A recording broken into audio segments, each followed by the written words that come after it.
Alright, in this video we are taking a look at these two box sets, the Capitol Albums Volume 1 and Volume 2. So this contains the 4 albums released by Capitol in 1964 in stereo and in mono. And these are the original Capitol masters. So all of the alterations that were made to the British albums are retained on these CDs. These are remastered from Capitol's masters, not the same UK masters that were used to make the CDs in the prior video. So here we have what is possibly some of the most bizarre packaging I've ever seen. On the inside of the slipcase we have this 2-piece box which folds in on itself and then has the track lists inside. On one side we have the booklet, which is quite nice. There's some good photographs in here that again just discuss the US albums and why they were done differently, but that these were still an important part of the story. So very nice booklet with some quotations from the band and lots of very nice photos.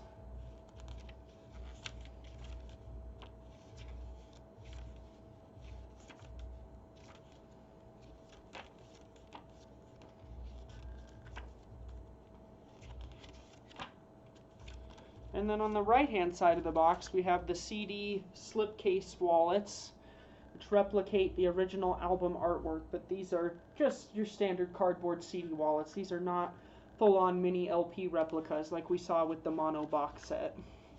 So we have Meet the Beatles second album, Something New, and Beatles 65.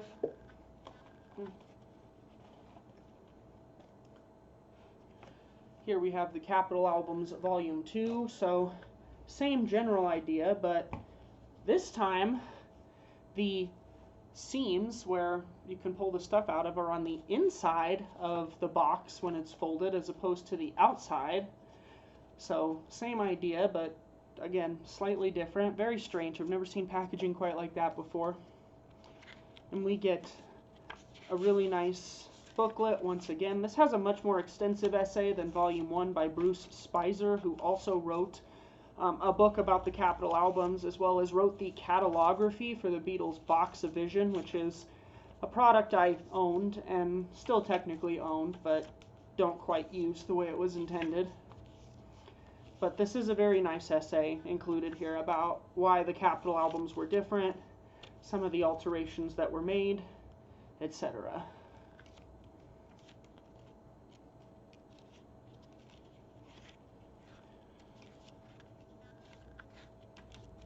And then in this box set we cover the albums. The early Beatles, which is effectively just Please Please Me minus 3 tracks, because these were initially licensed to VJ and released as Introducing the Beatles, and then re-released on Capitol as the early Beatles. We have Beatles 6, the Help soundtrack, and Rubber Soul, the American version, which has this kind of brown tint to the logo instead of the bright orange that we saw on the UK edition. So that is the Capitol Albums Volume 1 and 2. Welcome back, my friends, to the show that never ends. I'm Brandon Ware. You're watching Angel65, my channel for all things music related, both music posts and my own music reviews. And today we are on Chapter 3 of the Beatles Deep Dive. We are talking about the Capitol Albums, Volume 1 and Volume 2. So this includes 4 albums from 1964, and this includes 4 albums from 1965, all released in the US, because up until Sgt. Pepper, all of the US versions of the Beatles albums differ significantly from their British counterparts. So some context, which I think will help you better understand why these things were different. It was very common at that time for music to be published in different ways around the world. When the Beatles first started, they initially tried to get Capitol to license their material, including the Love Me Do and Please Please Me singles. Capitol refused, and so they were licensed independently to a small record label called VJ, which issued both of them, though to little effect. Nothing much happened. However, when I Wanna Hold Your Hand exploded first in England and then in the US right before the Beatles made their first trip to America, Capitol quickly changed their tune and wanted to license everything they could because they realized that this was going to be a huge market for this group. And so everything changed once I Want to Hold Your Hand was released in England. That's when Capitol got on board. The trouble is that VJ still had the licensing to the 12 tracks that were included on the British Please Please Me album, which in America was called Introducing the Beatles.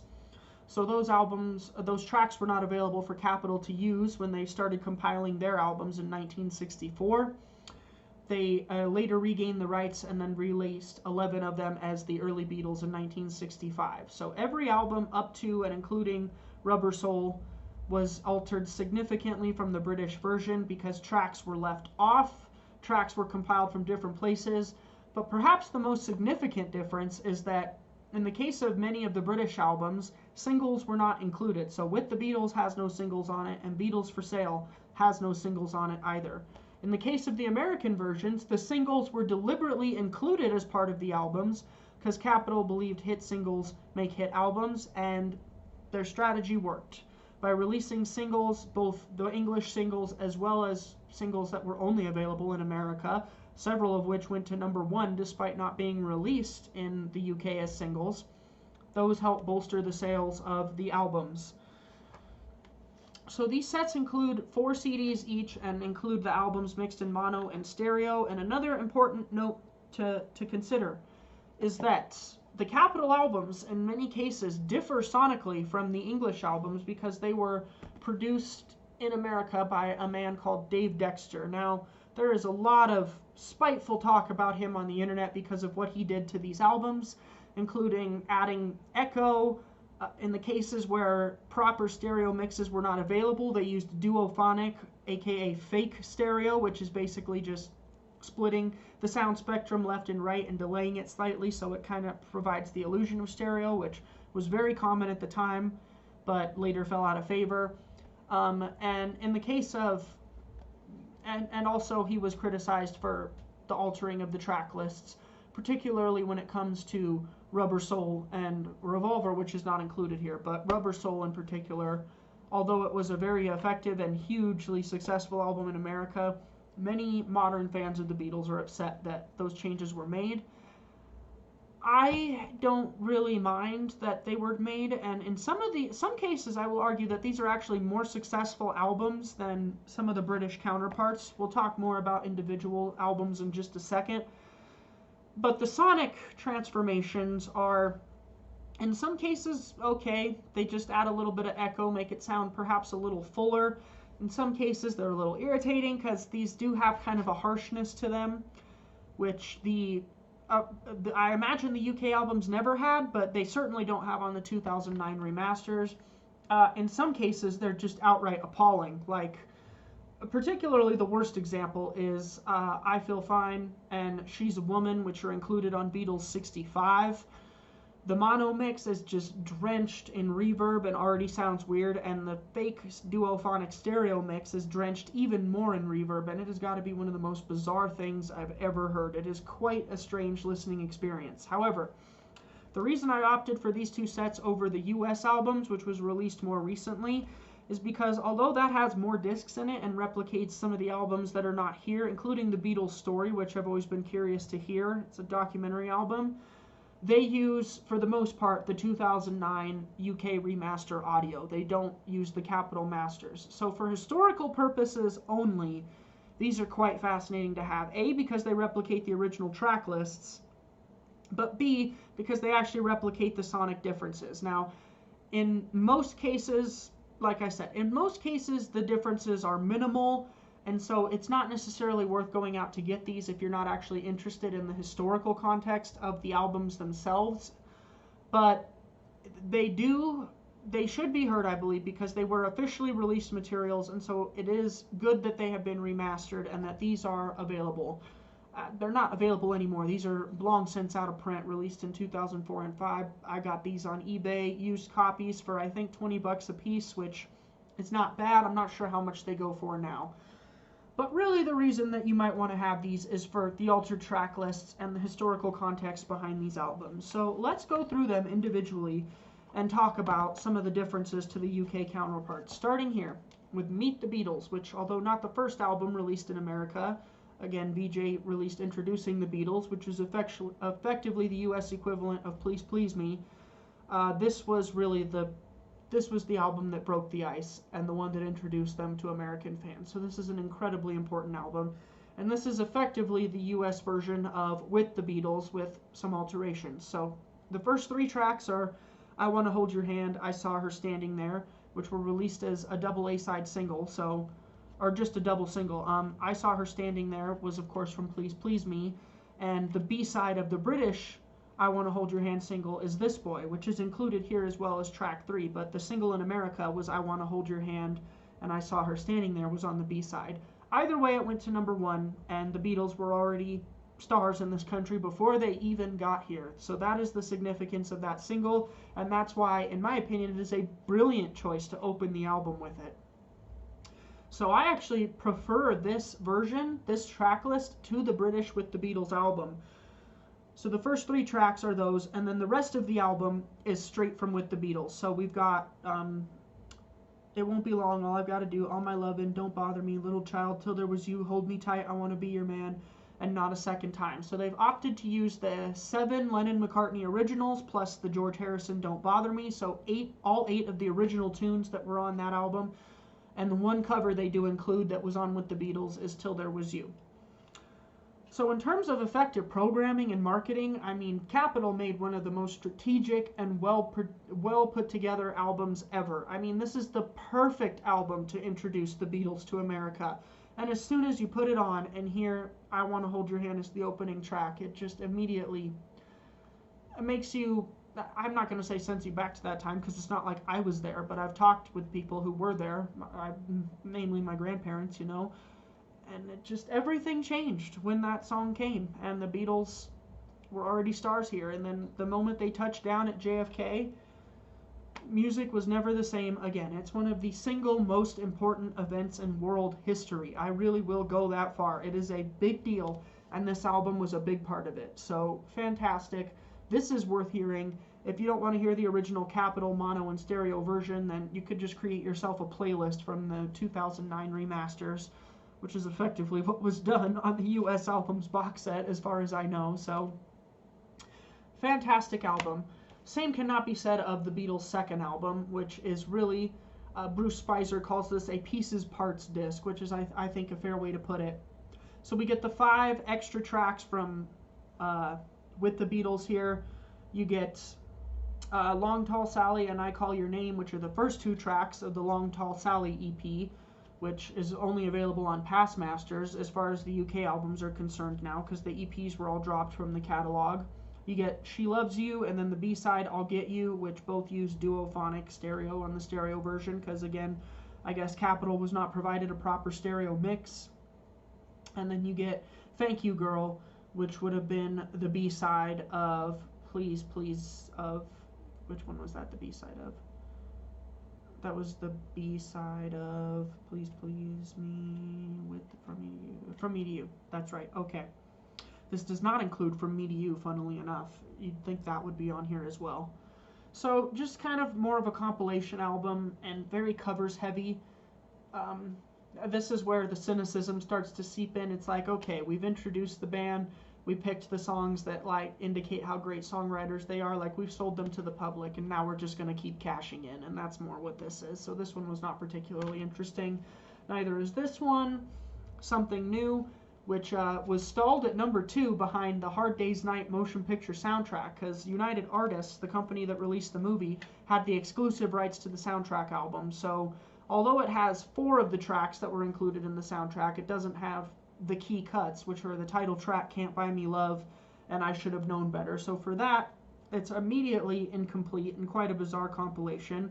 So you get 8 of the tracks from the British album. You get 4 tracks from the film, you get 4 tracks from the B-side, and then you get the other 2 songs from the Long Tall Sally British EP, which are Matchbox and Slow Down. Again, only available on Past Masters now as far as the UK album is concerned. And then we get the extremely strange inclusion of Come Give My Dinah a Hand, which is the German version of I Want to Hold Your Hand. So again, this is where the cynicism seeps in of just like, okay, we've got let's just keep cashing in on these guys, and we'll just use every track we can find and squeeze it onto a 25-minute album. So this was not a very enjoyable listen. The mixes and stuff were pretty similar to the British mixes and didn't bother me at all, but just as a compilation, it's quite bizarre. The tracks in order are I'll Cry Instead, Things We Said Today, Anytime at All, When I Get Home, Slow Down, Matchbox, Tell Me Why, And I Love Her, I'm Happy Just to Dance With You, If I Fell, and Come Give Her Dinah Hand. Things look up again with Beatles 65. This one's actually really interesting because it has the aforementioned incredibly bizarre I Feel Fine and She's a Woman alternate mixes. So this is effectively the US version of Beatles for Sale. The first side of this is the first 6 tracks of the British album in track order, no alterations whatsoever.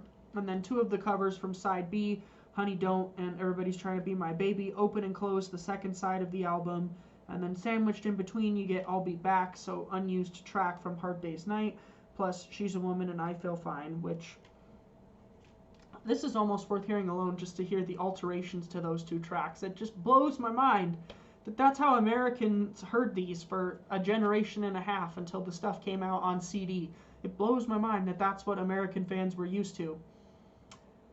Perhaps they heard the correct version on the Red album? I don't know. I don't know if that would have been Capitol's masters or if EMI would have mastered that themselves and then sent the plates around the world or whatever. But it's fascinating just for that. So it's effectively most of Beatles for Sale with the hit single added in as well. So that one's kind of interesting. That one actually works cohesively as a disc, I would say. Volume 2, again, very bizarre, and the stuff is not happening in chronological order because the first album here is the early Beatles, which is 11 of the songs from Please Please Me. It does not include I Saw Her Standing There, which was already on the first one, Meet the Beatles.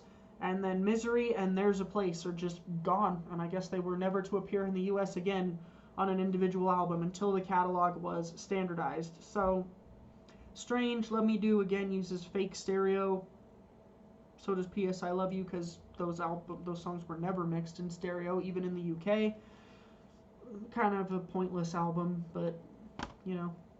And it was for Capitol as well, which Bruce Spicer indicates in his essay in the booklet that was included for the sake of rounding up the tracks that Capitol now had the rights to, but it didn't sell particularly well compared to the other albums because most of the fans already had Introducing the Beatles. They would have went out and got that after VJ introduced it once the Beatles were already huge. Beatles 6. Now this is another one of those strange composite albums, but it is significant in that it has 3 tracks from Help, which are You Like Me Too Much, what are they? Tell Me What You See, and Dizzy Miss Lizzy, which all would have been heard on this album for the first time. These were released first on this album before they appeared on the British Help LP, so Capitol asked for 3 new songs and was given them. In addition to those 3, you get Bad Boy, which was actually unavailable in the UK for 2 years. It wasn't available until a collection of Beatles oldies was released, so that's another one that US fans got that British fans didn't. And then we get the 6 unused tracks from Beatles for Sale, as well as Yes It Is, which is the B-side of Ticket to Ride. So as a sequence of songs, as a playlist, it's pleasing, but again, just a very strange pieces parts disc. But the historical significance here is that 3 tracks made their debut on this album, not on its British. It doesn't really have British equivalent. It's really a combination of the Help and Beatles for Sale albums. Speaking of Help, here's the Help soundtrack. So although United Artists had the rights to the Hard Day's Night soundtrack, Capitol had the rights to the Help soundtrack. So this includes all 7 tracks from the film, plus instrumental music from the film score, which is worth hearing just for that instrumental music. Some of the instrumental music by Ken Thorne is fascinating. I actually really enjoyed listening to that. Plus you get the 7 songs from the film, and it actually opens with the 15-minute uncredited instrumental before Help kicks in. So this one was actually fascinating and has some historical significance, some tracks that are unique to this release that were never released in Britain. Very, very cool. And then we get what is probably the most controversial one in the entire box set, which is the American Rubber Soul, which is a strange beast and yet is also a fascinating album. So, what is this? You get 10 of the tracks from the British Rubber Soul album. 4 of them were removed and saved for later use. So the 4 tracks that were removed from the British album were Drive My Car, Nowhere Man, If I Needed Someone, and What Goes On, which were all later released on the Yesterday and Today album in America. In their place, you get 2 of the folk tracks from the B-side of the British Help LP. So side 1 opens with I've Just Seen a Face, and side 2 opens with It's Only Love. Strange composite this is. So what's the point? Well, it kind of gives it a different identity. It really changes it from the Beatles' Beats album kind of disappearing, becoming more adventurous, into more of a folk rock album. So on the one hand, it's like a pastiche and it's not historically accurate to where they were. But on the other hand, it actually provides prominence to 2 tracks that otherwise might have been really overlooked. I've Just Seen a Face and It's Only Love are 2 brilliant songs on Help that these are probably, they're maybe given a little bit more credence and a chance to shine here as the opening of the 2 sides. And yet this is not what the Beatles intended at all. So they had the wherewithal to keep 10 of the tracks, keep the title, keep the cover, and keep them in the same track order, but with those rather strange alterations. I know that my grandmother was a huge fan of the American Rubber Soul. I mean, obviously she wouldn't have known there was another version of it until much, much, much later when the CDs came out, but that's an album that she was very close with, and when I was growing up, I heard the vinyl version first, maybe, and then I heard the CD version, and the CD version is what really attracted me. So while I dig this, and I think it's a fascinating little piece of history, and is arguably a cohesive album, do I think it's better than its British equivalent? Absolutely not. Rubber Soul, the original UK edition, is one of my all-time favorite Beatles albums, and I do think you could argue this is a bastardization of it. So, quite a strange compilation this is. So some things that are not included here are Yesterday and Today, which is a composite of leftover tracks from Help, 3 tracks that were first released in the US that would later be included on the UK Revolver, Day Tripper, We Can Work It Out, and then, of course, Yesterday, which was released as a single that made it to #1 in the US. Hey Jude, which is a compilation of stuff that was not ever released on US albums, so really more of just a pieces, parts disc, very in line with past masters kind of thing. The Beatles Story, which I've never heard, I would love to hear if I ever find it, either on LP or maybe I'll just get the standalone CD.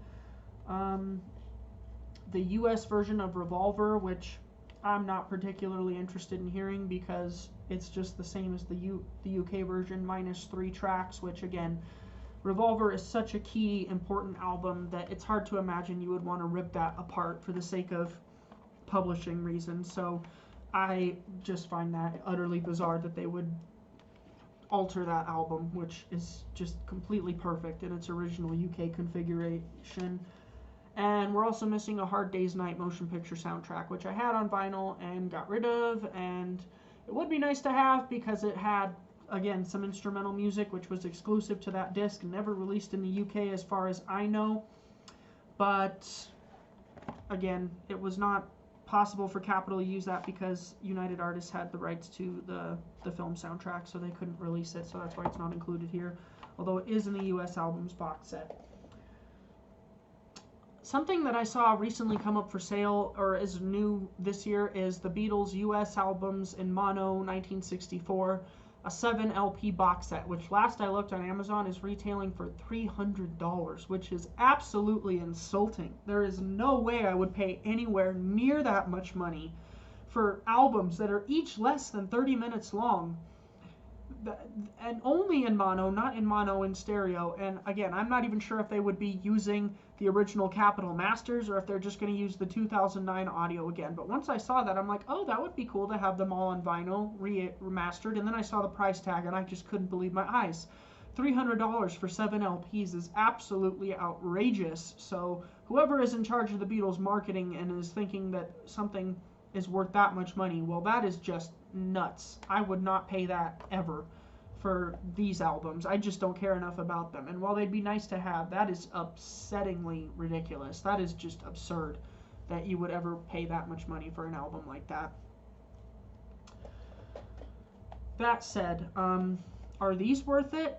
It depends on how interested you are in the US context. As a diehard Beatles fan that really wants the most complete picture of the story available, these are worth having to me, and I'm definitely going to keep them around. Are they the kind of thing I would go back to outside of like a Beatles deep dive context? Not really. Even though I am an American and I love America, I love my country, yada yada yada, the UK albums are the better versions. They just are. And the audio is better, the packaging is better, the covers are better, the track listing is better. They are what the Beatles intended.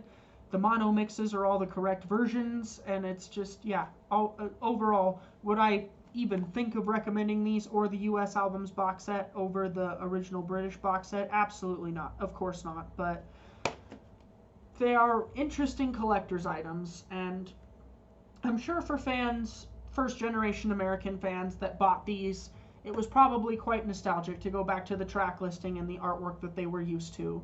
So for that reason alone, these are definitely fascinating products, and they will be staying in my collection for historical completion. But are either of them worth buying? In my opinion, not really, unless you find them for really cheap and want to throw them on just for a trip to American fanhood in the 60s. These will definitely give you a taste of what that might have been like, but in the end, not the greatest purchase ever. Still worth having, but, you know, what would I give the sets individually? I mean, in terms of accomplishing their goal, they get 5 out of 5, but in terms of the actual quality of the albums on them, 2 out of 5, 2 out of 5, because as much as I hate to say it and denounce an entire generation of music listening, the Beatles' British albums are the definitive versions, and I'm glad that the music industry has progressed from where it was in the 60s, where things had to be altered for the sake of publishing.